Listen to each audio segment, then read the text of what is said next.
Hello, hello. So today I want to talk about something really simple because it's Monday, and sometimes on Mondays we can feel really discouraged and overwhelmed with all of the things that we feel like we need to do.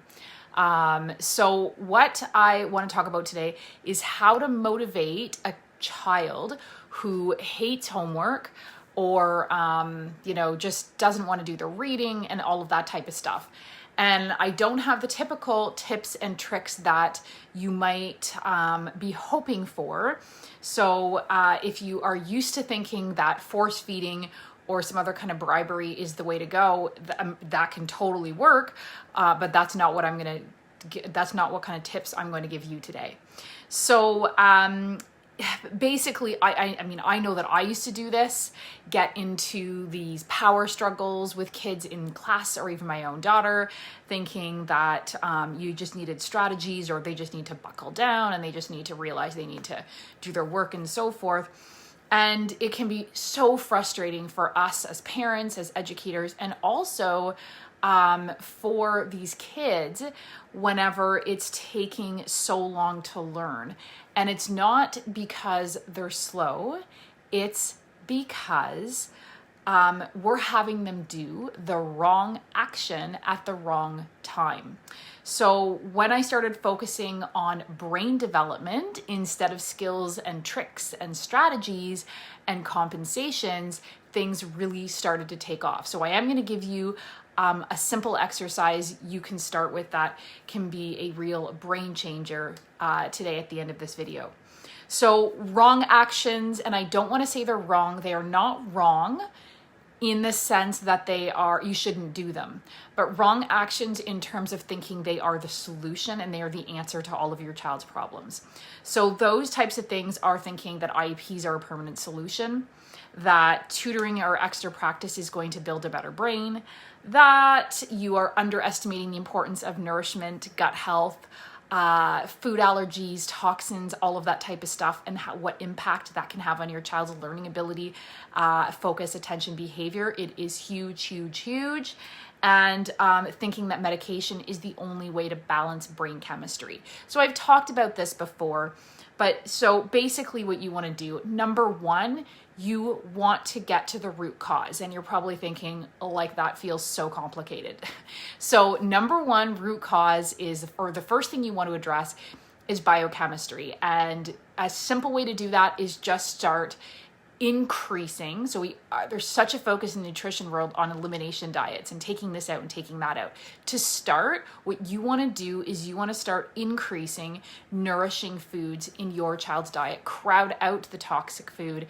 And then, to crowd out and slowly weave out, chemical bath products or chemical cleaners. And I can guarantee I don't spend a lot of money on that stuff. You can find ones that are cheaper or just as cheap as the conventional. Number two, however, in terms of getting back to homework, is strengthening those weak connections. So focusing on that brain development, strengthening those weak connections instead of battling it out every single night at the supper table or at the kitchen table after supper to do homework, or sitting on the couch and doing reading and all of that type of stuff. So you want to strengthen those weak connections. That's absolutely essential. That is number two.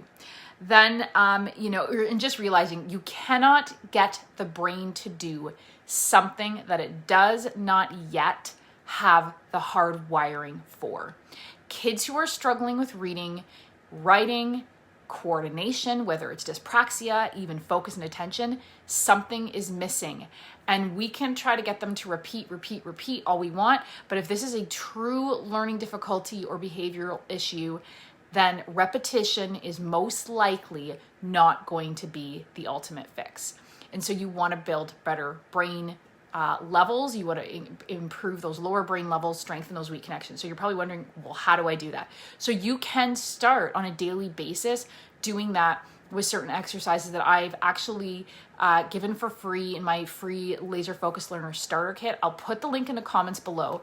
The one exercise that I would absolutely recommend doing, it is so good for brains, regardless if there's learning difficulties, even in kids who are older, is the crossover. So they're crossing the left hand to the right knee, the right hand to the the right hand to the left knee, basically back and forth.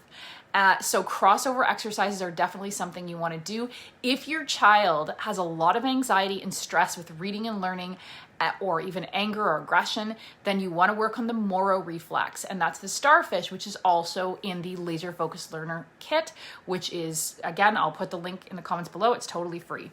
So start with crossover exercises and the Moro reflex, which is the starfish, and do it consistently. That is the key, to do these things consistently. I'm not going to say that these exercises are going to be the cure to all your problems, but they are a start, and your child has to have the hard wiring in order for those to build those skills later.